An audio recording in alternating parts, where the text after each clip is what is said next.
Hello everyone, welcome to your YouTube channel let's do it. तो students, जैसे कि आपको पता ही है कि हम टेट का जो है यहाँ पर एग्ज़ाम डिस्कस कर रहे हैं। और ये जो एग्ज़ाम हुआ था नवंबर 2019 में ये एग्ज़ाम कंडक्ट करवाया गया था। और इस एग्ज़ाम का जो है हमने सोशल स्टडी, जीके, एचपीजीके और ईवीएस का सेक्शन जो है डिस्कस कर लिया है। तो आज हम इसका डिस्कस करेंगे यहाँ पर साइकोलॉजी सेक्शन। तो इसे आज हम यहाँ पर डिस्कस करते हैं। तो चलिए स्टार्ट करते हैं क्वेश्चन नंबर 91 के साथ। तो हमारा क्वेश्चन नंबर 91 है, निम्न में से क्या कार्य एक कमज़ोर छात्र को मनोवैज्ञानिक रूप से हानि पहुंचा सकता है। तो क्वेश्चन में आपसे पूछा गया है कि ऐसा कौन सा काम है जिससे कि अगर आप एक कमज़ोर बच्चे को दोगे तो वो मनोवैज्ञानिक रूप से उसे हानि पहुंचेगी, यानी कि साइकोलॉजिकली रूप से उसे हानि पहुंच सकती है। तो यहाँ पर इसका राइट आंसर है ऑप्शन नंबर बी, किसी छात्र के अंकों की कक्षा में चर्चा करना। तो अगर किसी छात्र के अंगों की जो है आप कक्षा में चर्चा करते हो तो एक कमज़ोर छात्र को यह मनोवैज्ञानिक रूप से हानि पहुंचा सकता है। इसका right answer option number B है। नेक्स्ट क्वेश्चन की तरफ बढ़ते हैं। क्वेश्चन नंबर 92 है, बालक को किस आयु तक शिशु कहा जाता है। यानी कि एक बच्चा जो होता है उसे किस एज तक जो है तो शिशु कहा जाता है। तो यहाँ पर इसका राइट आंसर है ऑप्शन नंबर ए, जन्म से वाचन शुरू होने तक। यानी कि जब बच्चे का जन्म होता है उस समय से लेकर के जब बच्चा बोलना शुरू नहीं कर देता उस टाइम पीरियड तक को जो है हम क्या कहते हैं, उसे हम शिशु एज कहते हैं। नेक्स्ट क्वेश्चन है यहाँ पर, होम्योस्टेटिस शब्द किसके द्वारा दिया गया था। होम्योस्टेटिस शब्द, तो होम्योस्टेटिस शब्द जो था ये दिया गया था केनन के द्वारा। तो ऑप्शन नंबर बी इसका राइट आंसर यहाँ पर है। हमारा नेक्स्ट क्वेश्चन है, शिक्षण के बारे में निम्न में से कौन सा कथन सही है। क्वेश्चन में आपसे पूछा गया है कि शिक्षण के बारे में कौन सा कथन जो है यहाँ पर सही है। आपसे सही पूछा है। यहाँ पर आपको क्वेश्चन को बिल्कुल ध्यान से पढ़ना है कि वहाँ पर सही पूछा है या गलत पूछा है। तो अगर आप जो है इस क्वेश्चन को ध्यान से पढ़ते हो तो आप क्वेश्चन सही कर दोगे। अगर आप ऐसे ही चल के पढ़ लिया है आपने तो आप गलत भी कर सकते हो, क्योंकि सही और गलत का आपको पता होना चाहिए कि क्या क्वेश्चन में पूछा है। तो यहाँ पर इसका राइट आंसर है ऑप्शन नंबर बी, शिक्षण से सीखा जा सकता है। ऑप्शन नंबर बी, शिक्षण के बारे में निम्न में से कौन सा कथन है, शिक्षण से सीखा जा सकता है। ऑप्शन नंबर बी इसका राइट आंसर है। नेक्स्ट क्वेश्चन की तरफ बढ़ते हैं। हमारा नेक्स्ट क्वेश्चन है, शैक्षणिक उपलब्धि में विविधता को लक्षित करने हेतु डैश को प्रभावी शिक्षण पद्धति हो सकती है। तो एक शैक्षणिक पद्धति में विविधता को लक्षित करने हेतु कौन जो है वो एक प्रभावी शिक्षण पद्धति हो सकती है। तो इसका राइट आंसर है ऑप्शन नंबर बी, सहकारी शिक्षण, यानी कि कोऑपरेटिव टीचिंग जो है यहाँ पर सही हो सकती है। तो नेक्स्ट क्वेश्चन की तरफ बढ़ते हैं। हमारा नेक्स्ट क्वेश्चन है, डिसलेक्सिया संबंधित है। तो डिसलेक्सिया जो है एक किस तरह का डिसऑर्डर है। तो डिसलेक्सिया किससे संबंधित है। ऑप्शन नंबर सी, पठन विकार से संबंधित है। नेक्स्ट क्वेश्चन की तरफ बढ़ते हैं, मैंने अपने बचपन के दिन कुल्लू में बिताए हैं, इसे याद करना डैश को दर्शाता है। तो अगर आप कहें कि मैंने अपने बचपन के दिन कुल्लू में बिताए हैं या शिमला में बिताए हैं या कहीं और आप कहें, तो इस चीज़ को अगर आप याद करते हो तो इसे आप क्या कहोगे, किस तरह की स्मृति कहोगे आप। तो ये किस तरह की मेमोरी हुई। तो ये कौन सी मेमोरी हुई। ऑप्शन नंबर सी यहाँ पर राइट आंसर हो जाएगा, प्रासंगिक स्मृति। मैंने अपने बचपन के दिन कुल्लू में बिताए हैं, इसे याद करना किसको दर्शाता है, प्रासंगिक स्मृति को। नेक्स्ट क्वेश्चन की तरफ बढ़ते हैं, किस मनोविज्ञान के द्वारा प्रथम मनोविज्ञान प्रयोगशाला स्थापित की गई थी। क्वेश्चन में पूछा है कि कौन से साइकोलॉजिस्ट के द्वारा जो है प्रथम मनोविज्ञान प्रयोगशाला स्थापित की गई थी। तो इसका राइट आंसर है option number B, William Wundt के द्वारा जो थी प्रथम मनोविज्ञान प्रयोगशाला स्थापित की गई थी। नेक्स्ट क्वेश्चन है, विवरणात्मक स्मृति संबंधित है। तो विवरणात्मक स्मृति जो है वो किससे संबंधित है। तो यहाँ पर इसका राइट आंसर है ऑप्शन नंबर बी, दीर्घकालिक स्मृति, यानी कि लॉन्ग टर्म मेमोरी जो है विवरणात्मक स्मृति से संबंधित है। नेक्स्ट क्वेश्चन की तरफ बढ़ते हैं। क्वेश्चन नंबर 100 है, बुद्धि का द्विकारक सिद्धांत प्रतिपादित किया था। तो 2 फैक्टर थ्योरी जो थी वो किसने दी थी। तो ये दी थी ऑप्शन नंबर यहाँ पर डी राइट आंसर है, स्पीयरमैन ने। बुद्धि का द्विकारक सिद्धांत जो था ये दिया था स्पीयरमैन ने। तो स्पीयरमैन ने द्विकारक सिद्धांत में कहा था कि हर व्यक्ति के अंदर जो है 2 फैक्टर होते हैं द्विकारक सिद्धांत जिन्हें हम कहते हैं। एक होता है जनरल फैक्टर और एक होता है स्पेसिफिक फैक्टर। तो जी को हम जनरल फैक्टर कहते हैं और एस को हम स्पेसिफिक फैक्टर कहते हैं। नेक्स्ट क्वेश्चन की तरफ बढ़ते हैं। हमारा नेक्स्ट क्वेश्चन है, सृजनात्मकता मुख्य रूप से किससे संबंधित है। तो सृजनात्मकता किससे संबंधित है। तो यहाँ पर इसका राइट आंसर हो जाएगा ऑप्शन नंबर डी, अपसारी चिंतन। सृजनात्मकता किससे संबंधित है? तो डाइवर्जेंट थिंकिंग, अपसारी चिंतन। नेक्स्ट क्वेश्चन की तरफ बढ़ते हैं। खिलौनों की आयु कौन सी अवस्था को कहा जाता है? तो खिलौनों की जो आयु होती है वो कौन सी अवस्था को कहते हैं? तो यहाँ पर इसका राइट आंसर है ऑप्शन नंबर बी, पूर्व बाल्य अवस्था। ऑप्शन नंबर ए इसका राइट आंसर हो जाएगा। खिलौनों की आयु यानी कि टॉय एज जो है हम किसे कहते हैं? पूर्व बाल्य अवस्था को। पूर्व बाल्य अवस्था जो होती है ये 2 से 6 साल के बीच में होती है। तो इसे हम और किस किस नाम से जानते हैं? इसे हम प्ले एज के नाम से भी जानते हैं, इसे हम प्री गैंग एज के नाम से भी जानते हैं, इसे हम प्री स्कूल एज के नाम से भी जानते हैं, और इसे जो है हम लैंग्वेज डेवलपमेंट एज के नाम से भी जानते हैं। तो ऑप्शन नंबर बी की अगर हम बात करें उत्तर बाल्य अवस्था, तो ये होती है 7 से लेकर के 14 वर्ष के बीच में, 7 to 14 ईयर्स के बीच में होती है उत्तर बाल्य अवस्था। तो इसकी बात करें अगर, तो इसमें आता है गैंग एज, इसमें आती है स्कूल एज, और इसमें आती है एलिमेंट्री एज, देन इसमें आती है ट्रबलसम एज, और इसमें आती है, इसमें जो है उत्तर बाल्य अवस्था में लॉन्ग लास्टिंग फ्रेंड बनते हैं उत्तर बाल्य अवस्था में। और शैशवावस्था जो होती है जन्म से लेकर के 2 वर्ष के बीच में होती है। नेक्स्ट क्वेश्चन है, विकास में वृद्धि से तात्पर्य है? तो विकास में वृद्धि से क्या तात्पर्य है? तो इसका राइट आंसर हो जाएगा ऑप्शन नंबर डी, विकास में वृद्धि से तात्पर्य है। सॉरी, इसका राइट आंसर है ऑप्शन नंबर डी, इसका राइट आंसर हो जाएगा।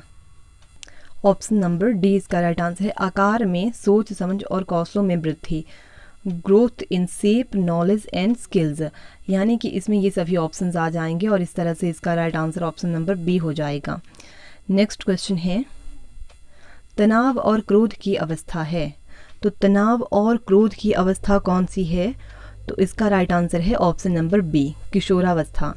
इसमें एक और बात आप नोट कर लीजिए कि किशोरावस्था को जो है संघर्ष और तूफान की अवस्था भी कहा जाता है, जो किसने कहा था? स्टैनली हॉल ने कहा था। नेक्स्ट क्वेश्चन है, हमारा नेक्स्ट क्वेश्चन है, बच्चे के विकास के सिरस्थ सिद्धांत के अनुसार निम्न में से सत्य कथन है? तो सिरस्थ सिद्धांत को जो है सिफलकोऑर्डल भी कहा जाता है। तो सिफलकोऑर्डल प्रिंसिपल जो है किस तरफ से चलता है, तो किस तरह का होता है? तो ऑप्शन नंबर बी हो जाएगा, विकास सिर से पैर की ओर होता है। तो सिफलकोऑर्डल में जो क्या होता है, विकास सिर से पैर की ओर होता है। तो इसे हम क्या कहते हैं? सिरस्थ सिद्धांत। आपको टर्म जो है इसकी इंग्लिश में भी याद रखनी है और हिंदी में भी। वैसे अगर आप इनकी इंग्लिश में याद रखते हो तो इससे आपको इजी हो जाता है, क्योंकि इंग्लिश में वही टर्म हमेशा यूज़ होती हैं और हिंदी में जो है हमेशा चेंज होती रहती हैं। तो आप इंग्लिश में भी इनको नोट करते रहें कि इसे इंग्लिश में क्या कहते हैं और हिंदी में क्या कहते हैं। नेक्स्ट क्वेश्चन की तरफ बढ़ते हैं। आधुनिक मनोविज्ञान का अर्थ है? तो आधुनिक मनोविज्ञान का क्या अर्थ है? तो इसका अर्थ है व्यवहार का अध्ययन। तो इसका राइट आंसर है option number D. Next question है, बुद्धि लब्धि के मापन के जन्मदाता हैं? बुद्धि लब्धि मापन के जन्मदाता कौन है? तो यहाँ पर इसका राइट आंसर हो जाएगा ऑप्शन नंबर सी, टर्मन। बुद्धि लब्धि मापन के जन्मदाता कौन है? टर्मन। और बीने जो थे इन्होंने मेंटल एज का कॉन्सेप्ट दिया था, और स्टर्न जो थे इन्होंने आईक्यू कॉन्सेप्ट दिया था। नेक्स्ट क्वेश्चन की तरफ बढ़ते हैं। कोहल वर्ग का विकास का सिद्धांत निम्न में से किससे संबंधित है? तो कोहल वर्ग का विकास का सिद्धांत यानी कि कोहल वर्ग डेवलपमेंट थ्योरी जो है ये किससे संबंधित है? ये नैतिक विकास यानी कि मॉरल डेवलपमेंट से संबंधित है। कोहल वर्ग के मॉरल डेवलपमेंट सिद्धांत के बारे में जानने से पहले हम जान लेते हैं कि मोरालिटी जो है वो किसे कहते हैं।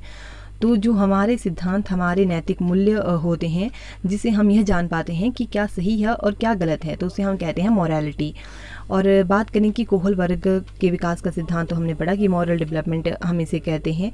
मॉरल डेवलपमेंट जो है उसने कोहल वर्ग ने 3 स्तर दिए थे। 3 स्तर कौन कौन से थे? ये थे प्री कन्वेंशनल लेवल, सेकंड था कन्वेंशनल लेवल। जो प्री कन्वेंशनल लेवल था इसे हम हिंदी में कहते हैं पूर्व परंपरागत स्तर, और सेकंड है कन्वेंशनल लेवल, इसे हम परंपरागत स्तर के नाम से जानते हैं। और थर्ड आता है पोस्ट कन्वेंशनल लेवल, इसे हम उत्तर परंपरागत के नाम से जानते हैं। और ये जो जितने 3 लेवल हैं, इन हर 3 लेवल की जो है, जैसे फर्स्ट लेवल है तो इसकी 2 स्टेजेस हैं, सेकंड की भी 2 स्टेजेस हैं और थर्ड की भी 2 स्टेजेस हैं। तो चलिए नेक्स्ट क्वेश्चन की तरफ बढ़ते हैं। हमारे नेक्स्ट क्वेश्चन है, सीखने का वह सिद्धांत जो पूर्ण रूप से और केवल अवलोकनीय व्यवहार पर आधारित है, सीखने के डैश सिद्धांत से संबंधित है। तो यहाँ पर इसका राइट आंसर हो जाएगा ऑप्शन नंबर बी, व्यवहारवादी। सीखने का वह सिद्धांत जो पूर्ण रूप से और केवल अवलोकनीय व्यवहार पर आधारित है, सीखने के व्यवहारवादी सिद्धांत से संबंधित है। नेक्स्ट क्वेश्चन की तरफ बढ़ते हैं। क्वेश्चन नंबर 110 है, निम्नलिखित में से कौन आनुवांशिकता संबंधी कारक है? तो आनुवांशिकता से संबंधित कौन सा कारक है? आंखों का रंग यानी कि कलर ऑफ आइज जो है ये आनुवांशिकता से संबंधित है। नेक्स्ट क्वेश्चन की तरफ बढ़ते हैं। तनाव परीक्षा की में उपलब्धि को प्रभावित करता है, यह तथ्य किस संबंध को प्रकट करता है? तो यहाँ पर इसका राइट आंसर हो जाएगा ऑप्शन नंबर ए, संज्ञान संवेग। ऑप्शन ए इसका राइट आंसर है। नेक्स्ट क्वेश्चन है, बहुबुद्धि सिद्धांत का किसने प्रतिपादन किया है? तो यहाँ पर इसका राइट आंसर है option number C, Howard Gardner. Howard Gardner जो थे इन्होंने बहुबुद्धि सिद्धांत दिया था, यानी कि हॉवर्ड गार्डनर जो है इन्होंने मल्टीपल इंटेलिजेंसी की बात की है। और बात करें अगर ऑप्शन नंबर ए की, चार्ल्स स्पीयरमैन की, तो चार्ल्स स्पीयरमैन जो थे इन्होंने टू फैक्टर थ्योरी दी थी। इन्होंने कहा था कि जो चार्ल्स स्पीयरमैन है इन्हें फादर ऑफ फैक्टर एनालिसिस के नाम से भी जाना जाता है। इनकी टू फैक्टर थ्योरी है। इन्होंने कहा था कि एक जी फैक्टर होता है और एक एस फैक्टर होता है। जी फैक्टर यानी कि जनरल फैक्टर और एस यानी कि स्पेसिफिक फैक्टर। और नेक्स्ट क्वेश्चन की तरफ बढ़ते हैं। कौन सा आयु वर्ग किशोरावस्था को सम्मिलित करता है? तो यहाँ पर कौन सा आयु वर्ग है जो किशोरावस्था को सम्मिलित करता है? तो ऑप्शन नंबर बी, 12 से 19 वर्ष ये किशोरावस्था में आती है। और किशोरावस्था को स्टेनले हॉल ने संघर्ष एवं तूफान की अवस्था कहा है। नेक्स्ट क्वेश्चन की तरफ बढ़ते हैं। बच्चे शरीर, चरित्र, मूल्य, विचार, व्यवहार, कौशल इत्यादि में क्यों भिन्न होते हैं? तो यहाँ पर इसका राइट आंसर है ऑप्शन नंबर सी, आनुवांशिकता व परिवेश के कारण। तो बच्चे जो हैं शरीर, चित्र, मूल्य, विचार, व्यवहार, कौशल इन सभी में क्यों भिन्न होते हैं? आनुवांशिकता और परिवेश के कारण, इनका जो due to heredity and environment के कारण जो है ये भिन्न होते हैं। नेक्स्ट क्वेश्चन की बात करते हैं। टोलमैन ने अपने सैद्धांतिक दृष्टिकोण को डैश कहा है? तो क्या कहा है टोलमैन ने? ऑप्शन नंबर सी, व्यवहारवाद। टोलमैन ने अपने सैद्धांतिक दृष्टिकोण को व्यवहारवाद कहा है। नेक्स्ट क्वेश्चन है, विकासात्मक कार्य किसने प्रचलित किया था? तो विकासात्मक कार्य जो है किसने प्रचलित किया था? तो यहाँ पर इसका राइट आंसर है ऑप्शन नंबर बी, हैवीग्रस्ट। इसे हम विकासात्मक कार्य कहें या डेवलपमेंट टास्क। डेवलपमेंट टास्क जो है किसने दिया था? हैवीग्रस्ट ने दिया था। यहाँ पर ऑप्शन नंबर बी इसका राइट आंसर हो जाएगा। नेक्स्ट क्वेश्चन है, क्रमिक विकास से क्या तात्पर्य है? क्रमिक विकास से क्या तात्पर्य है? वह विकास जो निरंतर चलता रहे। ऑप्शन नंबर ए इसका यहाँ पर राइट आंसर हो जाएगा। विकास क्या है? विकास यानी कि जन्म से लेकर के, बर्थ से लेकर के टिल देन डेथ तक चलता रहता है, उसे हम कहते हैं डेवलपमेंट। नेक्स्ट क्वेश्चन की तरफ बढ़ते हैं।